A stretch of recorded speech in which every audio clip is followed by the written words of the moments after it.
Thank you for joining us. Today is May 1, and May 1 is celebrated all over the world as Workers' Day. So it is time to celebrate workers. And how have they fared in Nigeria? Perhaps it's also a good time to look at some of the things that have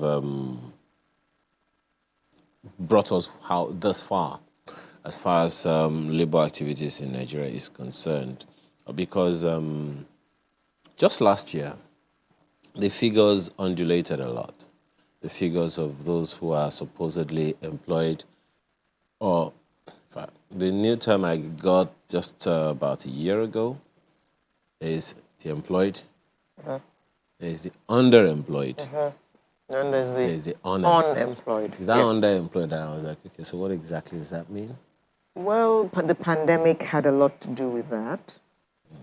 There are many who became underemployed because they lost their means of livelihood and they had to now look for other means of just putting food on the table. How about those which was working below their capacity. How about those who are overemployed? There is no data for that. Who are those who are overemployed?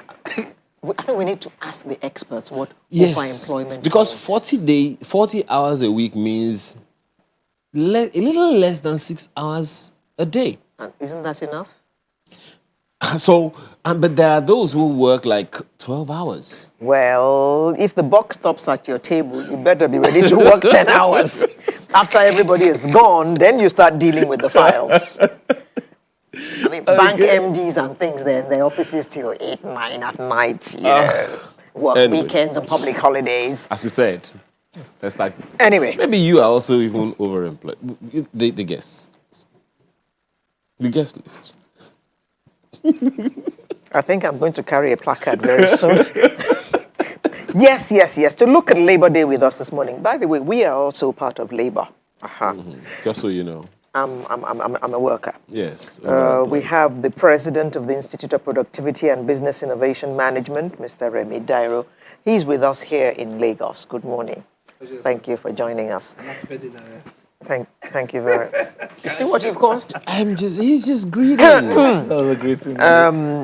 Joining us from our studio in Abuja is Hawa Mustafa, who's climate change coordinator of Nigeria Labour Congress. Good morning, Hawa. Yeah, good morning. Thank you for joining us. Let me start with you. You are NLC. Okay, why a special day to celebrate the worker?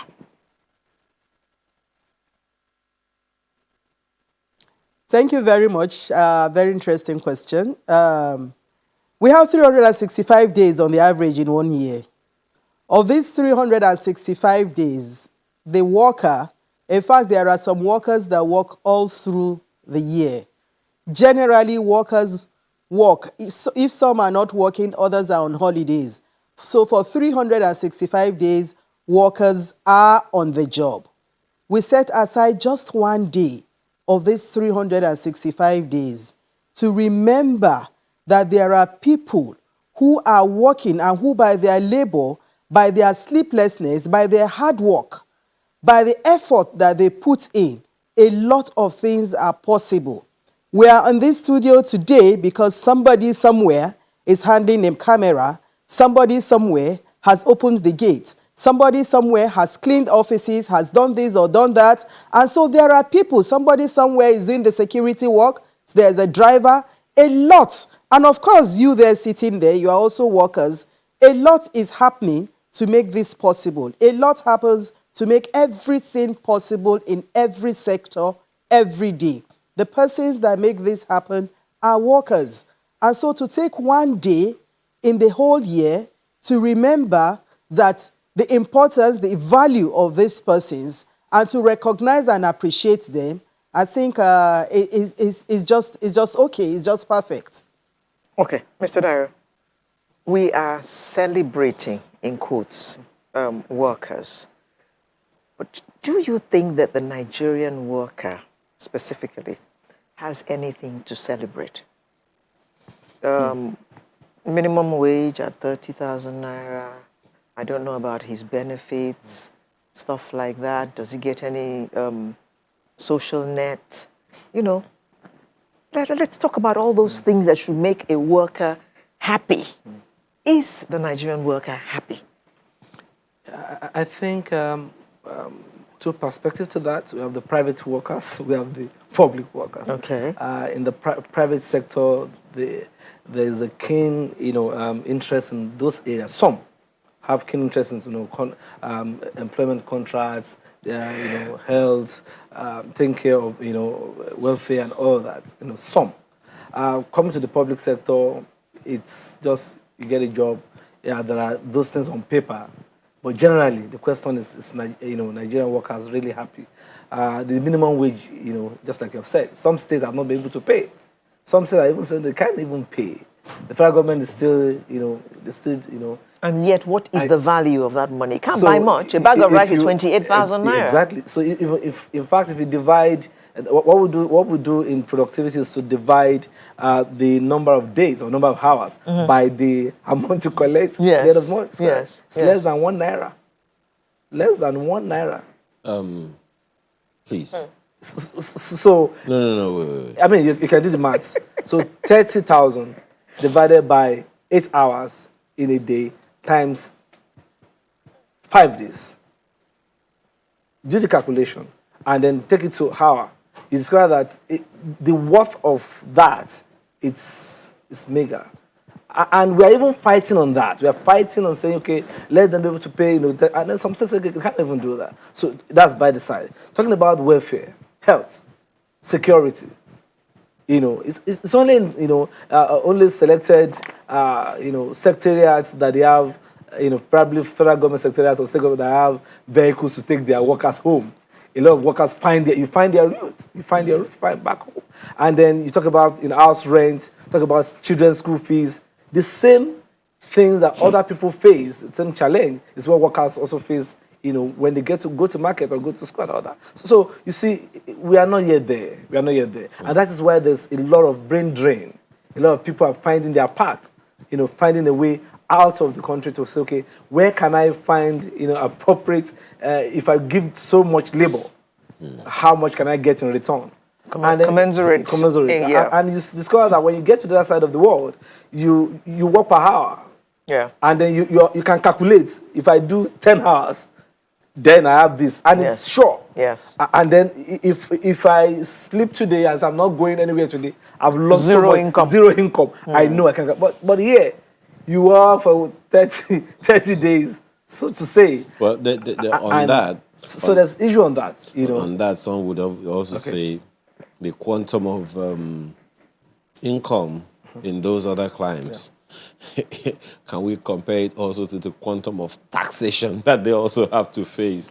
But we'll come to that. Okay. Let me go back to Madam Mustafa. In the light of what you've heard Mr. Dairo say, is there really anything worth celebrating for you? Well, again, celebration for the worker to celebrate his or her existence as a worker, as a person, is important. However, in the context of Nigeria, there's really nothing exciting to celebrate. What we celebrate is in the remembrance of what we give to the society, what we proudly and energetically, wholeheartedly give to the society, give to the world, give to make everything go successfully, give to make life worth living. But are we properly compensated for what we give? That's a big question right there, but we'll take that further when we return from this break. Please stay with us.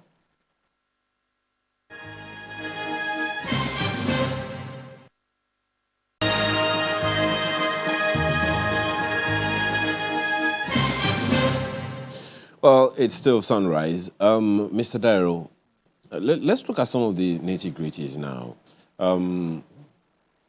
Clearly, people are not very, very happy.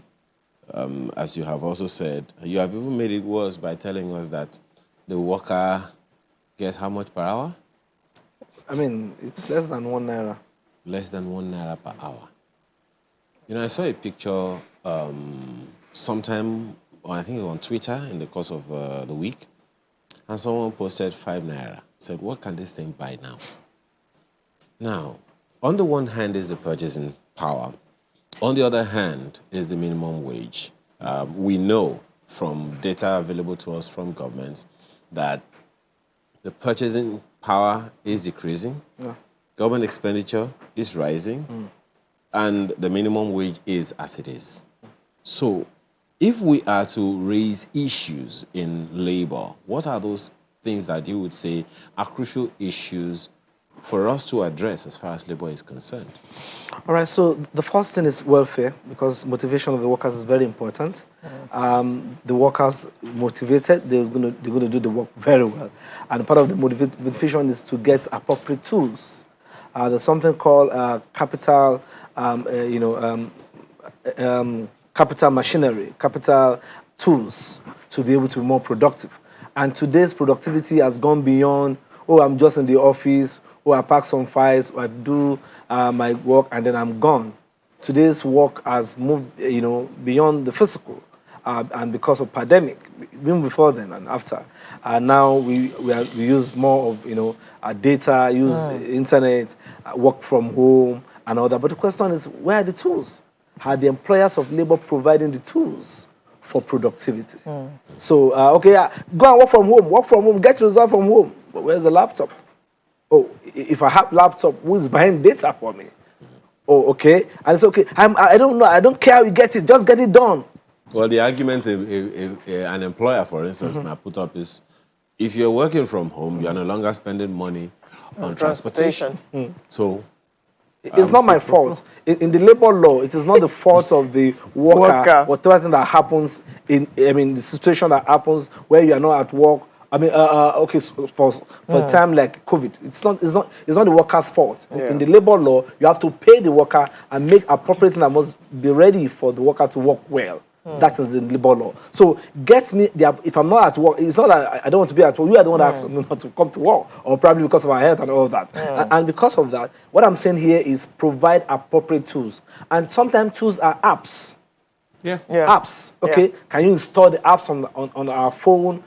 Can we get a bit of training online to be able to do the work? Because sometimes what we do physically, in the African perspective, working hard, it's a old way of productivity. Oh, I see you sweating. Oh, you are sweating. Oh, well done. No, you don't need to sweat anymore.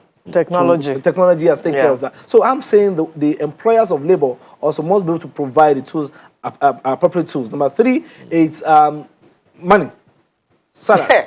Talking about money, some workers will tell you, oh, I work because of my passion. But some will say, forget about it. I need to pay bills. So even if you are passionate about what you are doing, you need to pay bills. So the employers of labor must be able to say, okay, what pay would take them home? I mean, there's a way labor doesn't say that their pay doesn't take them home. Take home doesn't take them home. So the question, we need to do research. We need to ask questions. Okay, you as a driver, you as a security man, you as a manager, what exact pay would take you home? What exact take home pay? I mean, these are things that must take into consideration to be able to make the worker excited, to be able to get more productive at work.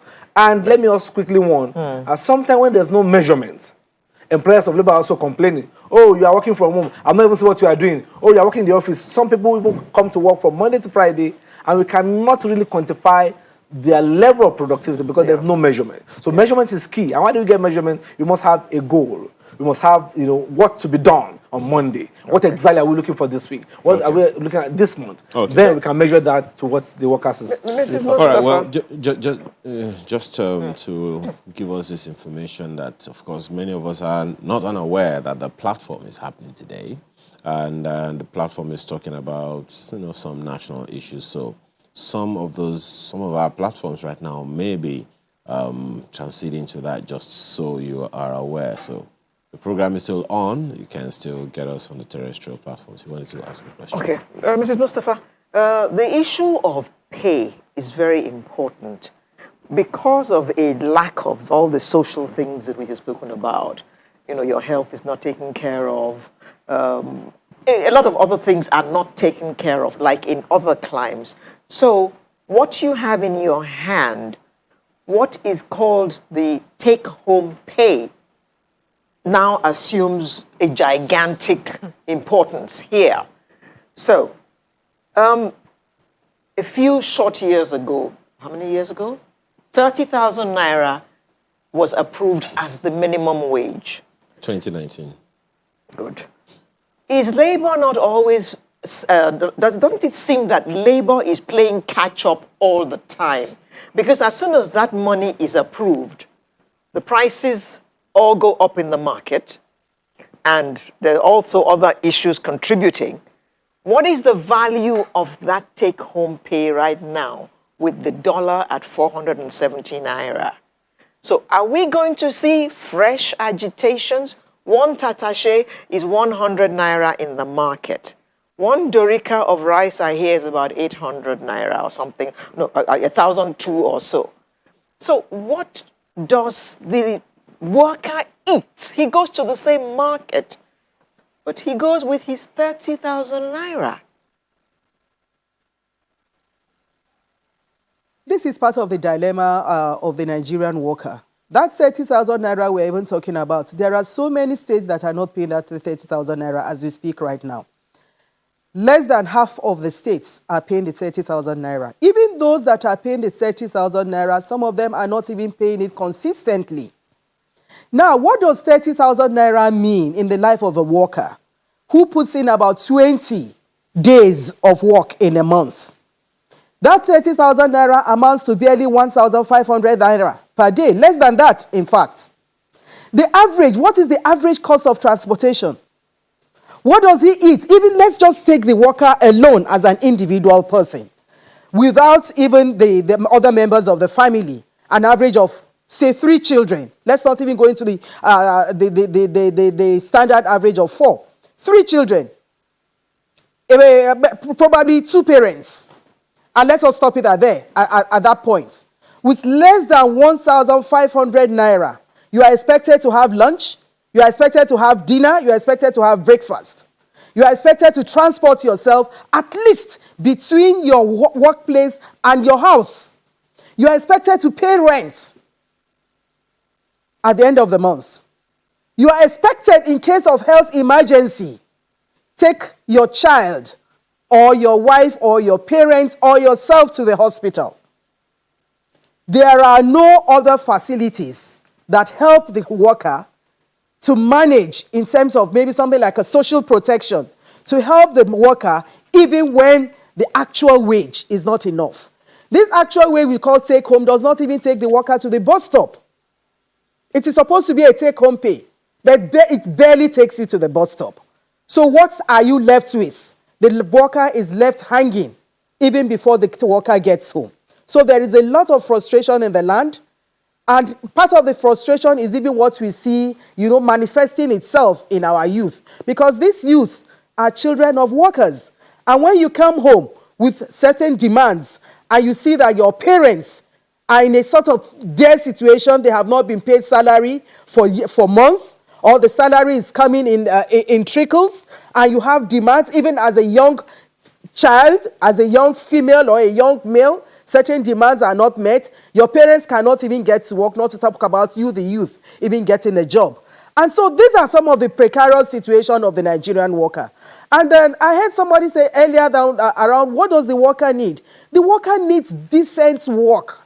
It is not just enough for you to say, I have a place where I go to work, and at the end of the month, I earn something. No, it is more important to value the quality of work that you are doing. To also see, to also measure the quality of that job and the daily demands of that worker. Is it decent work? Decent work will mean that your wage is decent. Whether it is 18,000 Naira or 30,000 Naira, even 30,000 Naira, neighbor just had to.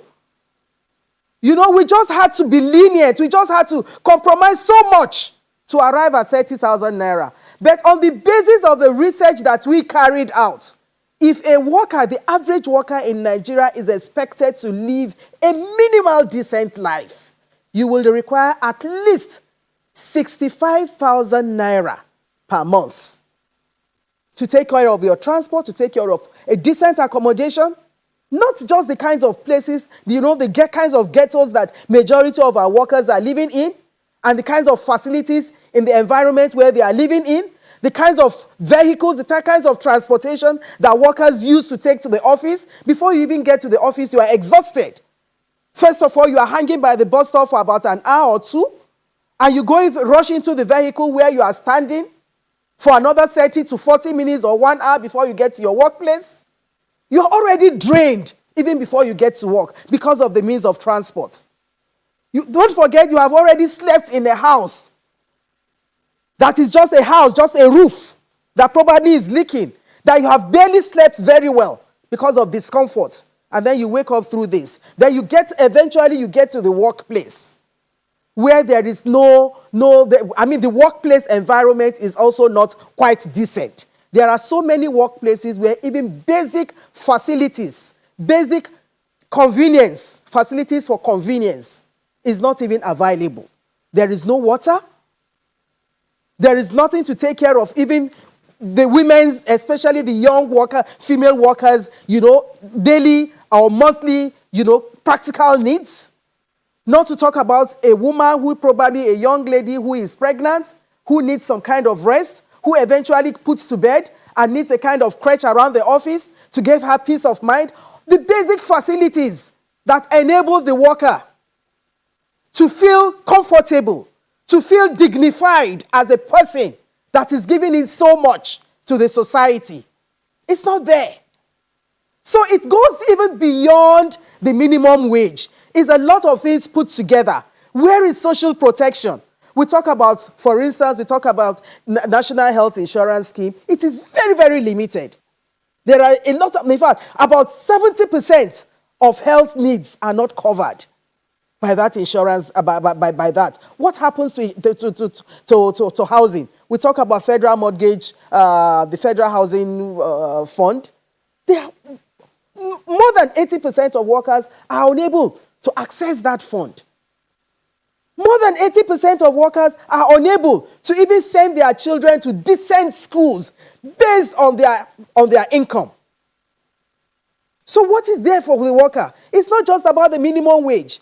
And the minimum wage cannot even take care of all of this. So in the absence of that aside, the government is also supposed, and even employers, they're expected to put in some other buffers, in the form of social protection to help, strengthen or at least, to help strengthen the use of that minimum wage. So one, you don't have the minimum wage because it is not a living minimum wage. They call it minimum wage, but it's not a living minimum wage because it is unable to take you through the month. Secondly, you don't have basic facilities that considers you as a worker to be able to enjoy health, education, transport, housing. These are basic needs that the worker needs. 1 moment. To help him boost his morale. Yeah, just 1 moment, madam. One of the things that a number of people might also be asking is, yes, Labour is always pushing for the welfare of workers, short of using the word laborers, But the question some might also be asking is, aside from asking or pushing for, pay increase, wage increase, welfare, and all of that, are there other innovative strategies that Labour, your organization, can come up with? You heard Mr. Adaro say here the other time that, yes, the worker, the organizations, the businesses have the responsibility of making available tools for the people to work. It's one thing to have the tools, it's another thing altogether to have the temerity to be able to use the tools. There are workers, there are employers who would say that there are people who are not employable, yet they are on some jobs. So are there things that Labour is doing to improve not just the welfare, but the capacity of the workers in the various organizations? The organizations have their responsibility, but is there any other responsibility that Labour can adduce and say, let's take this up also so that our fight for workers' welfare can be more worthwhile? Well, on the part of labor, specifically, we have what we call education and training for our workers. And the part of the curriculum of the education and training is, to kind of psychologically stimulate the worker to understand the world of work and even beyond, and also to appreciate what is expected of the worker within the context of the work environment and even beyond. And at the same time, we also stimulate the worker, or we educate the worker to also understand how to go into proper collective bargaining agreements with the employer. And what is the content of this collective bargaining agreement is something that goes beyond just the monetary wage. It is also about training and retraining. It is also about capacity building. And these are some of the things that we ensure that we are able to build into a collective bargaining agreement. So yes, indeed, the workers or the trade unions just don't fight. What we see as from the outside is just the fight for minimum wage. But beyond that, we go beyond that to also fight for other facilities. That is also the responsibility, and we merge responsibilities and obligations. We do understand that the employer has a responsibility and obligations as much as the worker also has responsibilities and obligations. And with respect to the tools, if the employer provides the tools, who provides the skill, the training that is required for the effective use of the tool? It's not necessary. It's not the worker. My minimum wage is not for me to train myself to work for you. Yeah. My minimum wage is expected. We'll come to that, because what I asked is not about the skill, but the capacity of the worker to be able to deliver. But we'll get to that, more of that, when we return from this break. Please stay with us.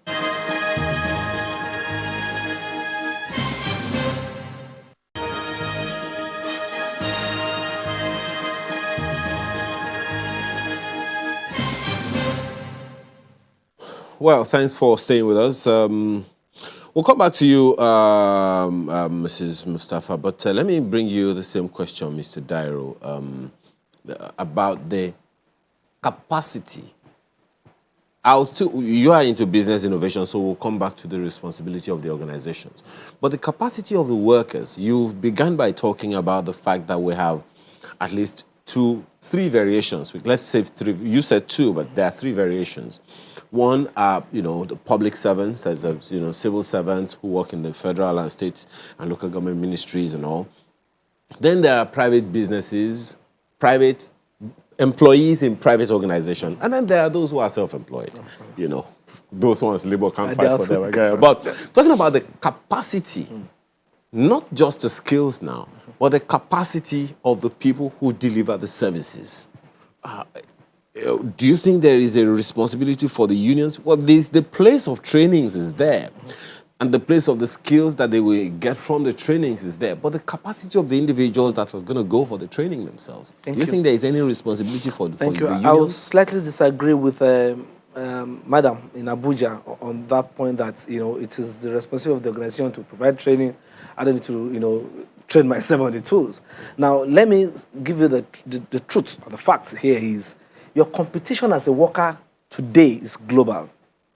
It is no more your neighbor. It is no more your state or where you are, residing. Now, the same job can be given to somebody in India, in America, in UK, if the job is available online. So if you tell me, this is what I do, this is your JD, and I put it online, who can do this for me?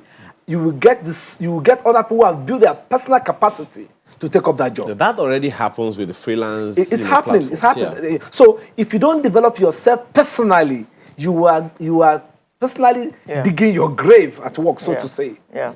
It is your responsibility to develop yourself. In fact, sometimes organization will not provide the training. You train yourself. Your capacity at work is what you build in. It is not what they train you externally, so to say. Because sometimes those training, I've done some training for federal government and state government before at the public sector, and I discovered that those trainings are paparazzi. They are like, oh, we have training, we are moving out of the office. At least we have a place to go and rest. We have a place to go, and of course, there's going to be some subvention for them for coming around. Sometimes those trainings are just for the training's sake, The capacity is individual. I train you, you might not check the training. The training might be on paper. The training might be a certificate given to you. But the question now is, after the training, what happens? So it is your responsibility to now upskill yourself. If you have a particular skill before that brought you in, that skill cannot take you to the next level. That skill cannot give you promotion. And that's why I like the private sector. They ask you, can you do this? You are not doing it, you are out. But in the public sector,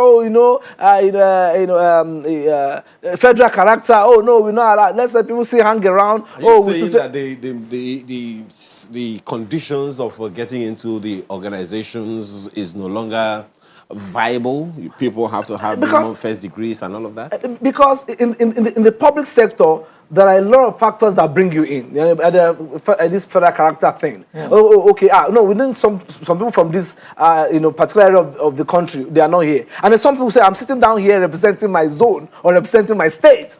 So you cannot demote or remove me. I mean, it happens. Yeah. So these are the factors that reduces our productivity as a nation. So what I'm saying is, you need to upskill yourself. Upskill. Number two, you need to upgrade yourself. Upgrade your skill. You need to cross-skill. There's something called cross-skill. Cross-skilling is when you know how to do more than what you are doing. Then I can do this, I do this, I'm a broadcaster, I write book, I also have I'm trying to look for something very practical here. That I do more than what I'm expected to do. Yeah. That increases your capacity as a person. There's something called plus skill.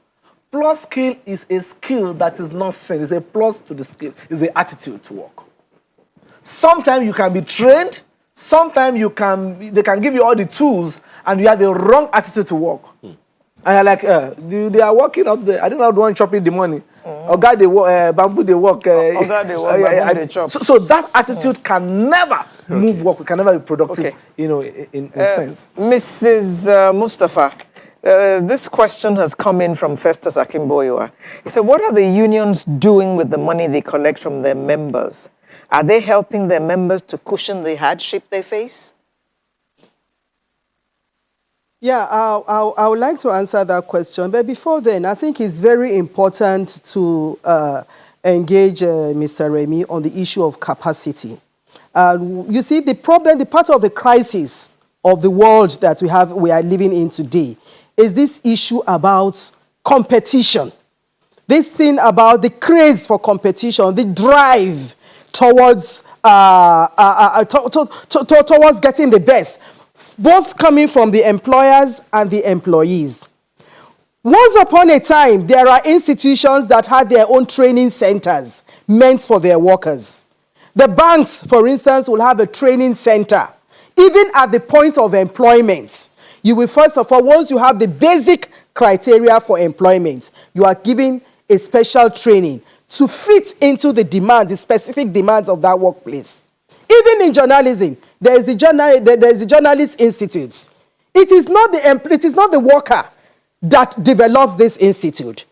It is the demand of the economy. And that is why I say the employer, the government, is responsible basically for setting up institutions that will give the worker that space for capacity building. But when you leave it as a fit for all, fight for all, competition, go and train yourself. If you are not ready, somebody else is ready. This is the very reason why we have crisis in this world. This is the very reason why we have crisis even in employment in Nigeria, where some state governors believe that, look, I can just wake up one morning and sack 3,000 workers because I don't like your faces or because I don't want what you're doing. And then at the end of the day, of course, there are numerous other people standing outside there looking for these jobs. I can clear you and bring in others to take the job. This is wrong. This is not going to take the world. This is not going to make the world progressive. These are part of the crisis, the major crisis that we're having in this country today, and even in the world at large, particularly with respect to the youth. Particularly with respect to the youth. And that even beyond the world of work, these kinds of crises, they resonate in our social world, and in our cultural world. In our everyday world outside the workplace, we see the impact of this kind of crisis of competition. And so for me, capacity is basically what the worker requires, the basic capacity of the worker is himself as a person. You have your hands, you have your legs, you have your eyes, you have your nose, and all those basic facilities, those basic things that make you a human being ready to work. Now, some of these workers also come with additional skill and capacity with respect to education. Some of them are pharmacists, some are teachers, some have been trained as engineers, and so on and so forth. This is part of what you have come in with. Now, what we are saying is that if there is an additional need, it is the responsibility of the work of the employer and also policy makers to ensure that there is an enabling environment that stimulates the interest of the worker, that helps the worker to improve, to have access. To have access. And access is not just to say that physically that information is there, physically or whatever, you can access. Access is also about being able, affordability. And affordability involves a lot of things. It's also about issues of gender. I beg your pardon, Mrs. Mustafa. Are you therefore saying, because in the civil service, there are sometimes promotion exams. Are you therefore saying that it is the duty of the employer to prepare that candidate for the promotion exam that he's going to sit? So now you have created a promotion exam. That is a facility to enable the worker to prepare to say that, look, this promotion exam is about what? It's about moving you forward in your career. You need now to study, you need now to work yourself, you need now to prepare yourself. Now, part of the enabling support that the government or the employer would be able to give the worker is that, for instance, if I need to study in preparation for the exam, perhaps you can give me an hour off work, or even if I'm within work, perhaps you provide me access to library, or at least let there be electricity within the workplace to help me to study. So these are some of those enablers.